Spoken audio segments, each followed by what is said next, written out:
Welcome back. The show is still Morning Ride, the longest running program on NTA to your reach out station. Like we said, we are going to have a lot of very knowledgeable women in the studios with us today. And right now we have one very knowledgeable, intelligent, creative. She is an entrepreneur, and we will be focusing today on accelerating action with women in entrepreneurship. She's got a lot to talk about, and she will lead us right on this segment. Her name is Ogenetejiri Ogodo. But before you meet her, let's go through her profile. Just stay with us.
That's an achievable, great profile of our guest today, Ogenetejiri Ogodo. Did you like what you saw? Absolutely love it. Thank you so much for having me. Welcome to the program. It's Morning Ride. And before you are here, you should know that you have done some landmark in the society. You have been able to bring women, empower women, even men. You have added some very good marks to the society.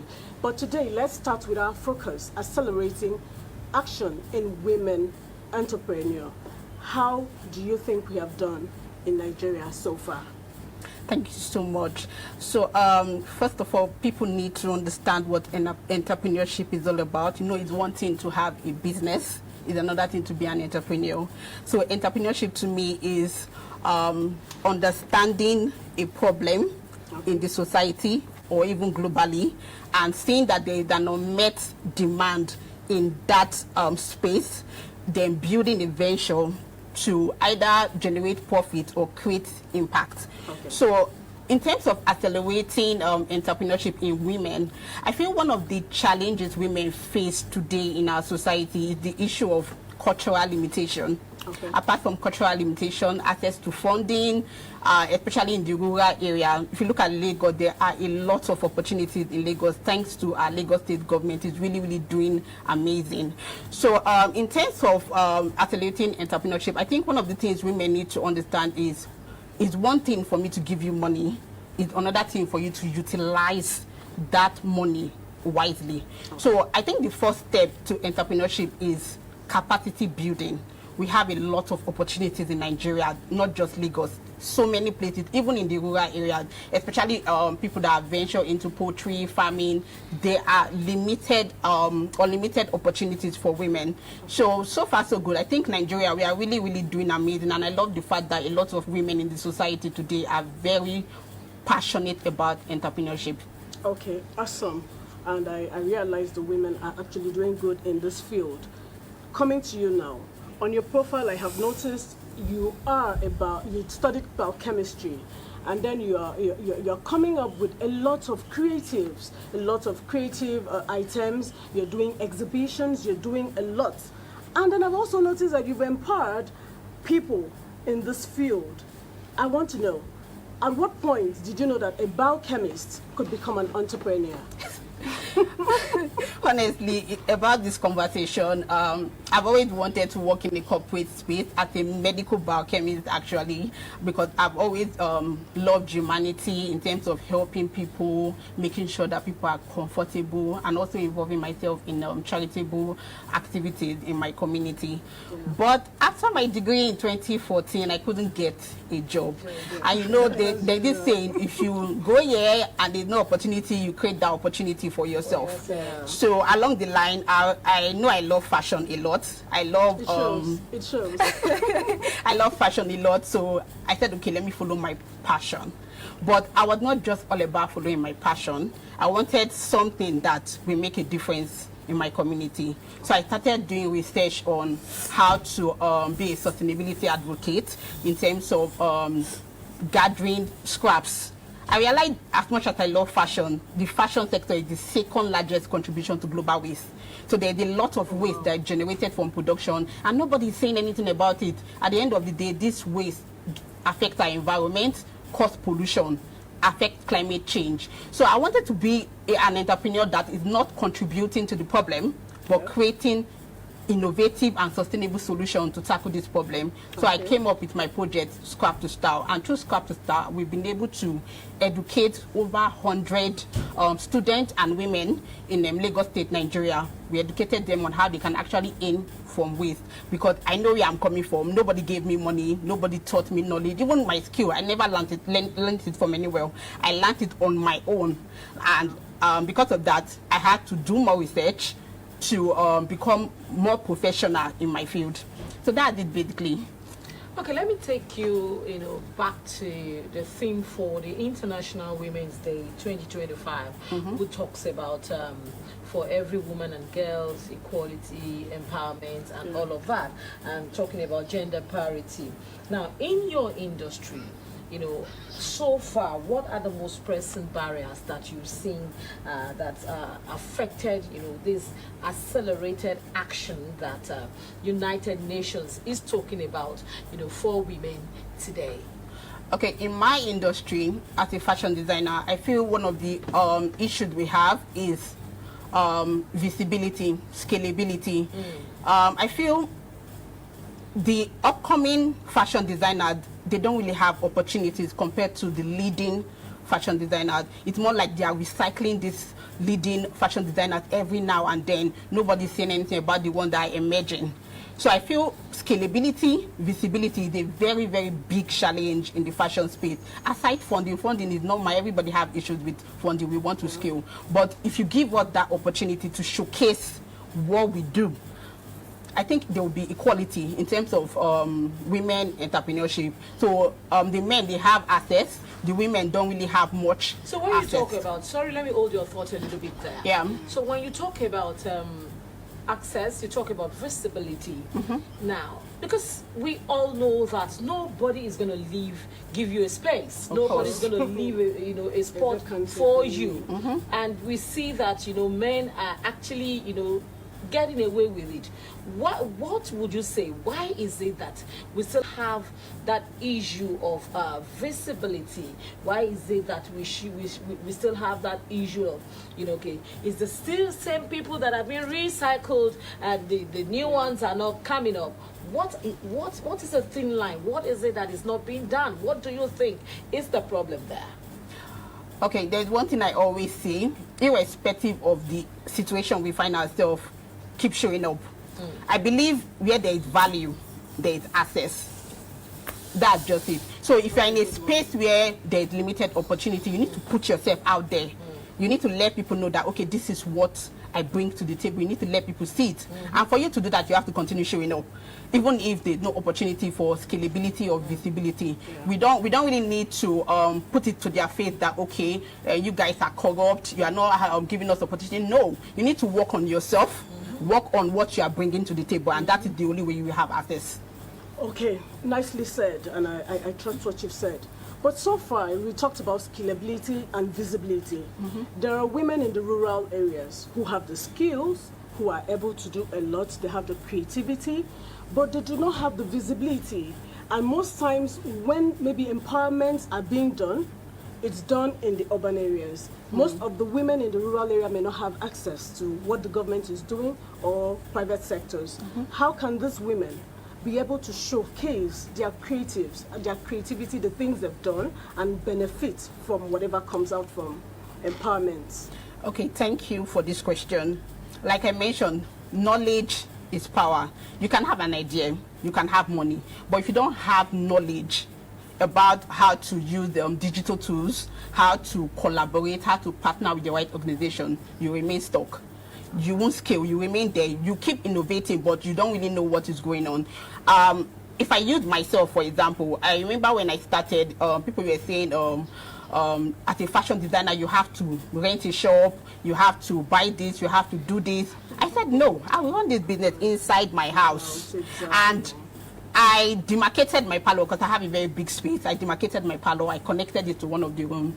I created a section for creating content, created another section for display, the other section for production. And I'm very, very good at content creating. I didn't learn this from anybody. YouTube is there. You can go to YouTube, do research. If you're not having the opportunity, you have to look for that opportunity. Now, the government cannot answer everybody. It's not possible. We have Lagos already. We have over 20 million population here. So in the rural space, if there's no opportunity, I feel in this case, the government can come up with capacity building programs, even NGOs, in terms of collaborating with NGOs, collaborating with organizations that offer this capacity building program for them. Because even if you are creative, you are innovative, you are talented and all of that, you still need knowledge in terms of financial management, market positioning, market accessibility, visibility, content creation, and a lot more. So your innovation will not give you that information, and that is why you have to position yourself in a way that you will have access to those opportunities. And on the other hand, talking about the rural space, because they are not knowledgeable about this thing, this is where the government can step in. That's why I'm always very, very grateful about Lagos. There's so many opportunities here. And when I started my business, I didn't have all this knowledge, but because I kept showing up, I started networking with people that have knowledge about this thing, and they were the one that directed me. I didn't have mentors. My first acceleration program opened my mind, and I was like, wow. So I've been playing in business. Like, I'm just posting and posting. I don't even know how to really position myself out there. And right after that program, I had my first bulk orders all the way from Atlanta. Oh, wow. I got a vision from Atlanta. So you need to position yourself there, even if the opportunity is not there. Make yourself, find that opportunity, look for it, and take it by force. That's basically the way to scale. You need to take it by force. Let me ask you a question, because usually people come around. You've gone through the hurdles, you've gone through the teething stage and everything, and at least you are where you are, and it makes it look. When people watch people on television, it makes it look as if it's all rosy. Tell us about some of the challenges. You wouldn't tell me that it's been rosy all. No, it has never been rosy. Yeah. Even right now, it's not rosy. Right now, it's not rosy. Okay, I'll just tell you a brief story about how I started. Okay. After my degree, I ventured into I decided to become a fashion designer, right? Yeah. I didn't have money. When I said I didn't have money to buy fabrics, go to my local market to start sourcing. The capital. Exactly. I didn't have it, which is where not having access to funding comes in. From, yeah. So in terms of creating value, what did I do? I went to different local tailors in my area, and I started gathering their scraps. So these scraps, I use it to make African-inspired accessories. I revamp old bags, old shoes, and I wear it to church. And before I knew it, it was like word of mouth. I didn't use digital tools. It was word of mouth. Someone said, I know someone that she's very, very passionate about African fashion. She loves African culture. That was how I got my first customer, all the way from Cameroon. Oh, wow. Just through referral. So it had never been rosy, and the truth is, what we see on social media, we see people living like, I bought Ferrari, I did this. They started from somewhere. They started, the problem, exactly. I feel the problem here is people want to start big. And that is the problem.